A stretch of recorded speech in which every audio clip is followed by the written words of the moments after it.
नमस्कार सबैजनालाई। आज फेरि एउटा भिडियो बनाएर तपाईहरुको सामुन्ने पस्किँदैछु। यो भिडियो चाहिँ किन बनाउँदैछु भने भर्खरै मैले हाम्रो सिक्किम क्रोनिकलको भाइ एरन राईको अन्तर्वार्ता हाम्रो प्रिय आदरणीय खतिवडा अंकल सँगको हेरेपछि बनाउने निश्चय गरेकी हुँ।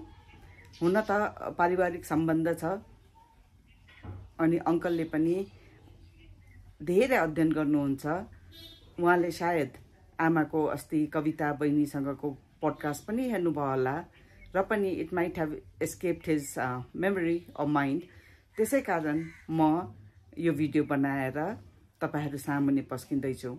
हुन त आमाले बारम्बार भन्नुहुन्छ छोरी नबनाउन भनेर, भिडियो नबनाउनु, नबोल भनेर।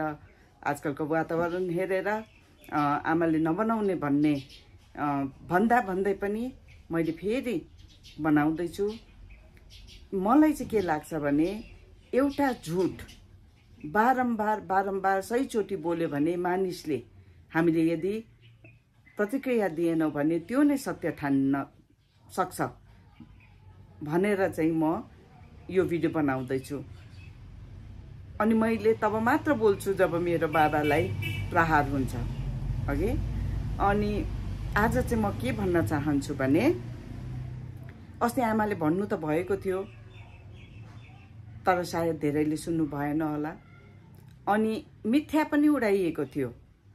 पहिला राजनीतिज्ञहरू कस्तो हुन्छ त्यो तपाईहरु सबैलाई थाहा भएको कुरा हो।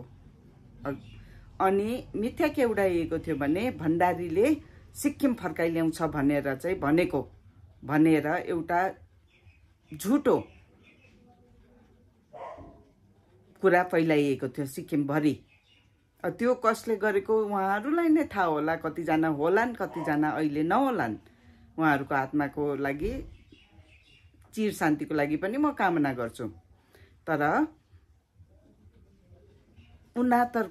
79 को बाबाहरुको म्यानिफेस्टो पनि मैले सार्वजनिक गरेकी थिएँ अघि पनि। त्यहाँनिर केवल लेख्नु भएको छ कि हामी सिक्किमको आत्मा सम्मान बचाउँछौं भनेर।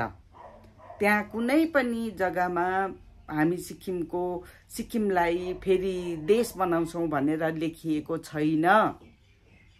अनि जब बाबा अनि उहाँका टोलीहरू सबै भारतको संविधानलाई साक्षी राखेर त्यसको झण्डा, देशको झण्डाको मुनि कसम खाएर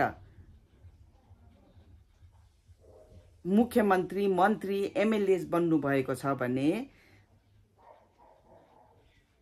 त्यसैको विरुद्ध गएर देश फर्काइ ल्याउने कुरा गर्नु चाहिँ मूर्खता हो। गाउँ बस्तीमा धेरै सोझा जनता थिए अनि मानिसहरूले यो मिथ्यालाई पत्याए पनि होला। तर यो चाहिँ एउटा राजनीतिक भ्रम फैलाइएको थियो।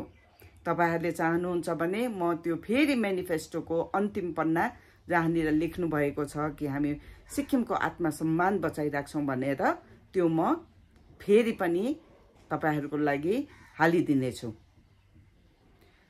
यो एउटा कुरा भयो। अर्को कुरा अंकलले के राख्नु भयो भने उहाँहरु मभन्दा धेरै ठुलो, आमा भन्दा ठुलो हुनुहुँदो रहेछ। आज मात्र चाल पाएँ मैले, हैन? त म त जब यो विद्रोह हुँदै थियो तब त म त दुधे बालक भन्दा अलिकति ठुलो मात्र थिएँ। तर म राजनीतिक परिवेशमा हुर्केकी हुँ। अहिले पनि धेरै मानिसहरू हामीलाई सम्पर्क गर्नुहुन्छ, सायद बाबाको छोरी भनेर या आमाको छोरी भनेर। अनि I'm an aware citizen. म पोलिटिशियन होइन, I'm an aware citizen. के कहाँ हुँदैछ त्यो मलाई थाहा छ अघि। त्यसै सन्दर्भमा के भन्नु चाहन्छु भने अब नेपाली सिट चाहिँ फर्काइल्याएन, कुरा गरेन, हिम्मत थिएन त्यस्ताका नेताहरूमा भनेर जुन कुरा राख्नुभयो त्यसको चाहिँ म घोर प्रतिरोध जनाउन चाहन्छु। उहाँलाई मात्र हैन, जतिजना मानिसहरूले यस विषयमा कुरा राख्नुहुन्छ उहाँहरुसँग म उहाँहरुलाई प्रतिवाद जनाउँछु। किन भन्दाखेरि सरकारमा आउन साथ, हैन, आरसी पौडेल अङ्कलले, आरसी पौडेल साहबले जुन चाहिँ दुईटा मुद्दा राखेर सुप्रिम कोर्टमा केस गर्नुभएको, पछि गएर सुप्रिम कोर्टमा गयो। अघि त्योमा के थियो भने नेपाली सिट आरक्षण गर्नुपर्छ भनेर थिएन है, त्यो तपाईँले राम्ररी बुझिराख्नुहोस्। उहाँहरूको के थियो भने एउटा सँग सिट उडाउनु पर्ने, अनि अर्को चाहिँ कुरा के थियो भने as per the population ratio उहाँहरूको चाहिँ सिट आरक्षण हुनुपर्छ भनेर थियो। अब अल्टिमेटली गएर कुरा त्यही हो, नेपालीहरूको बाहुल्य बेसी भएकोले गर्दाखेरि नेपालीहरूको सिट बढ्ने कुरा त्यो स्वाभाविक हो। तर भन्नुमा चाहिँ जुन चाहिँ केस छ त्यसमा चाहिँ नेपालीको सिटको चाहिँ आरक्षण गर्नुपर्छ भनेर चाहिँ छैन, एज पर प्रोपोर्सन सिट दिनुपर्छ भन्ने कुरा राख्नु भएको थियो। अनि जब उहाँले केस लगाउनु भयो अघि, तब केस चाहिँ के हुन्छ, सब जुडिस। सब जुडिस भएको म्याटरमा मानिसले बोल्न पाइँदैन, त्यो त सबैलाई थाहा होला। सबैजना सानोतिनो केसतिर फँसेकै होला हैन। भनेपछि बाबाले जबसम्म 14.6 मन्थ्स उहाँले राज गर्नुभयो, तब उहाँले यसको विषयमा बोल्न पाउनु भएन। अनि अन्त्यमा गएर बिएलको पक्षमा भनौँ न, अब जब आयो तब के आरोप लगायो, भण्डारीले 14 करोड चाहिँ जजहरूलाई खुवाएर चाहिँ बिएलको लागि जित हासिल गर्यो, नेपालीहरूलाई हराए। भण्डारी चाहिँ बिएलको पक्षधार भनेर फेरि अर्को अफवाह फैलाइयो। पत्याउनेले पत्याए, आजसम्म पनि पत्याउँछन्।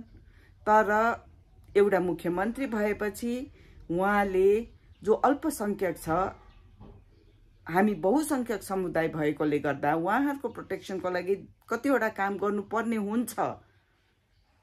त्यसो भन्दैमा उहाँले नेपाली भाषाको आन्दोलन पनि अगुवाई गरेर उहाँले त्यो पनि त गर्नुभयो हैन। अङ्कलले भने जस्तै पछि गएर बिएलले सरकार ढालिदियो, हाम्रो 4 जना नेपाली एमएलएहरूको समर्थन। बिएललाई म दोष लाउँदिनँ, किनभने उहाँहरूले आफ्नो लागि जे ठिक सम्झिनु भयो उहाँहरूले गर्नुभयो। तर धोका दिने त बिएलले त दिए अरे नि त, तर आफ्नै समुदायले पनि त दिए हैन। अनि फेरि गएर जुन चाहिँ यो केस चाहिँ गएर 93 मा मात्रै एन्ड भएको मलाई लाग्छ। I'm not very sure about the date. 92-93 मा मात्र गएर यसको फैसला भएको भने 93 देखि अगाडिदेखि नै चामलिङ साहबको दबदबा बन्नु थालिसकेको थियो। यो जातपातको राजनीति गाउँ घरमा गएर फस्टाइरहेको बेलामा उहाँले त नेपाली एक होस् भनेर बस्नु भएको थियो नि हैन। तब त उहाँकोमा समय नै कहाँ थियो। यदि समय रहेको भए मलाई लाग्छ, मेरो पूर्ण विश्वास छ मेरो बाबामा कि उहाँले यसको पनि केही न केही फैसला जरुर गर्नुहुन्थ्यो भनेर। तर अब उहाँ हुनुहुन्न।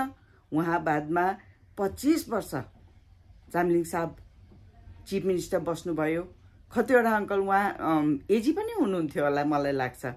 अनि फेरि उहाँ त आफै यत्रो धुरन्धर वकिल हैन। हामी मानिसहरू, हामी जनताहरू भनौँ न, हामीले केस किन गर्दैनौँ? हामी सही छौँ, हाम्रो पक्ष कडा छ भने पनि किन केस गर्दैनौँ? किनभने वकिलको खर्च धेरै हुन्छ भनेर कोर्ट धाउनु पर्यो हैन। तर उहाँ त आफै वकिल हुनुहुन्छ नि, उहाँलाई केले छेकेको थियो 25 वर्ष गर्नमा? नेपालीको लागि यति नै चिन्तित हुनुहुन्छ भने आज पनि तपाईँ एकदमै एक्टिभ हुनुहुन्छ।